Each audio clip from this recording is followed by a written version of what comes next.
everyone, I'm Satvika from Rescom, an implementation partner for Boomi. And this is our new monthly series called the Boomi Release Breakdown, where we take Boomi's monthly releases and translate them into something that is much more understandable for developers and teams. Today we're covering the February 2026 release. This month wasn't about some flashy new features. It was more about modernization, reliability, and trying to tighten up some critical areas of the platform. And there is one breaking change that you need to be aware of. First, the February release window was primarily dedicated to infrastructure maintenance. During that window, API control plane was temporarily offline. But the more important thing is what permanently changed on February 14.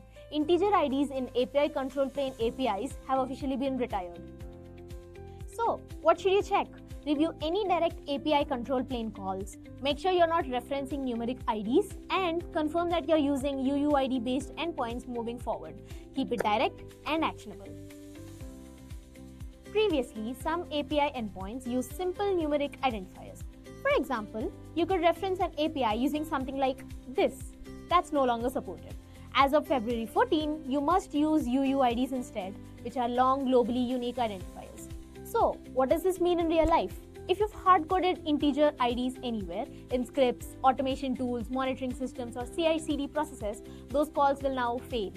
And if those integrations weren't reviewed before the deadline, clients may have experienced API errors. But the upside, this is a good move long-term. UUIDs are more secure, globally unique, and more aligned with modern API design practices. But the downside, migration effort, especially in larger environments where those numeric IDs were widely used. There is also an MCP key update tied to this release. If you're using MCP-enabled API products, you'll need to reapply or revalidate those keys. It's a small step, but if it's skipped, it can lead to authentication issues. Let's talk about Flow, because this month actually brought some meaningful reliability improvements.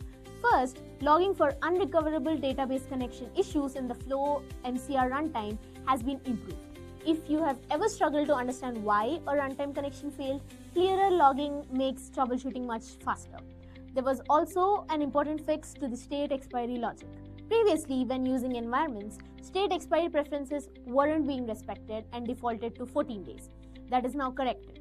If you are building stateful or session-driven flows, that is a significant fix. Boomi also adds compatibility. And finally, the environment screen was simplified by removing duplicate run buttons, which is a small UX change, but it makes everything cleaner and less confusing. Managed File Transfer received key upgrades in version 6.9.0.0. The AWS S3 SDK now enforces HTTPS communication, which strengthens the data in transit security, which is critical for compliance-focused environments. Parallel uploads and downloads are now configurable, where 10 concurrent operations are by default, giving teams better control over performance tuning. Throughput has also been enhanced for heavy workloads. On the reliability side, runtimes now automatically refresh authentication tokens during long retry operations. Earlier, stale tokens could cause runtimes to get stuck during extended connection issues, which has now been fixed. Proxy detection has also been improved, which helped ensure smoother deployments in corporate network environments. On the AI side, APIM DocGen document generation issues have been resolved.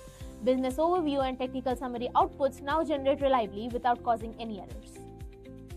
Overall, February was about strengthening the foundation of the platform. This was our first episode of the series Boomi Release Breakdown. We'll continue covering more Boomi updates every month and explaining what they mean in practical terms. If there's any specific area you'd like us to explore more deeply, let us know in the comments below, and we'll see you in the March release.